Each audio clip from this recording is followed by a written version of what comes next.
Assalamualaikum warahmatullahi wabarakatuh. Perkenalkan, nama saya Pantri Pratinggi dari Agroteknologi Market 222 dari kelompok 3. Saya akan mempresentasikan poster yang dibuat oleh kelompok saya mengenai pertanian monokultur. Nah, apa sih pertanian monokultur itu? Jadi pertanian monokultur ini merupakan sistem pertanian di mana hanya menanam satu jenis tanaman pada lahan pertanian yang luas tanpa variasi tanaman lain.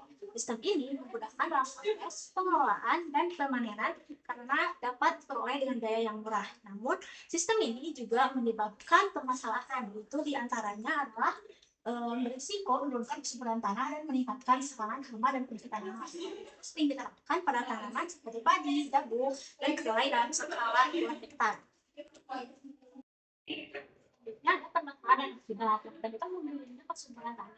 Jadi, sistem tanam monokultur ini hanya jenis tanaman yang ditanam terus-menerus akan menyerap nutrisi yang ada dalam tanah sehingga lama-kelamaan nutrisi tersebut akan berkurang sehingga kesuburan tanahnya pun menurun. Lalu yang kedua itu ada terjadi ledakan hama dan penyakit, yaitu ketika satu tanaman terkena penyakit maka akan dengan mudah menyebar dan berpindah ke tanaman yang lainnya. Hal itu terjadi karena tidak ada penghambat alami dari tanaman lain yang dapat memecah titik-titik dari hama dan penyakit ini, sehingga petani pada akhirnya harus menggunakan pestisida untuk memecah populasi hama dan penyakit ini. Lalu yang ketiga itu adalah terjadi erosi dan tanah menjadi keras. Karena tanaman monokultur ini rata-rata memiliki akar yang dangkal dan pendek, menyebabkan tanah menjadi rawan erosi. Kemudian, karena ditanam terus-menerus, menyebabkan tanah menjadi keras dan tidak dapat menyerap air. Yang termasuk penerapan polikultur dan rotasi tanaman untuk pemecahan masalah dari menurunnya kesuburan tanah. Jadi penerapan polikultur dan rotasi tanaman ini merupakan sistem tanam berbagai jenis tanaman. Hal itu dapat memutus siklus hama dan penyakit, meningkatkan kesuburan tanah, yang kedua itu ada PHP dan pertanian organik, yaitu untuk pemecahan masalah yang kedua, yaitu terjadi ledakan hama dan penyakit.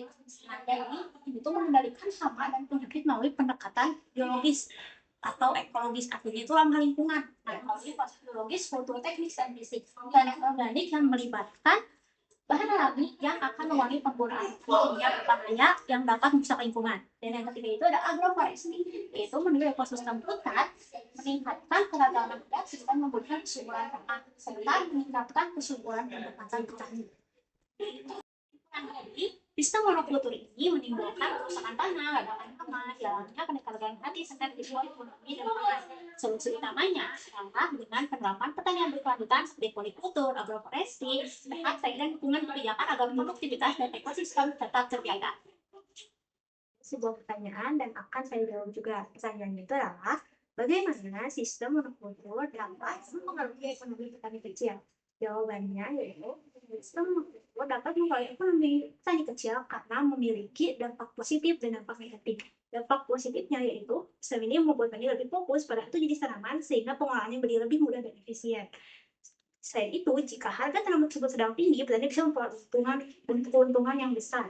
Namun, di sisi lain, sistem monokultur ini juga berisiko tinggi karena ketika harga tanaman turun atau terjadi serangan hama, seluruh hasil panen bisa gagal sekaligus. Selain itu, penggunaan lahan yang terus-menerus untuk satu jenis tanaman dapat merusak kesuburan tanah dan meningkatkan biaya pupuk. Akibatnya, pendapatan petani menjadi tidak stabil dan mereka lebih rentan mengalami kerugian dalam jangka panjang.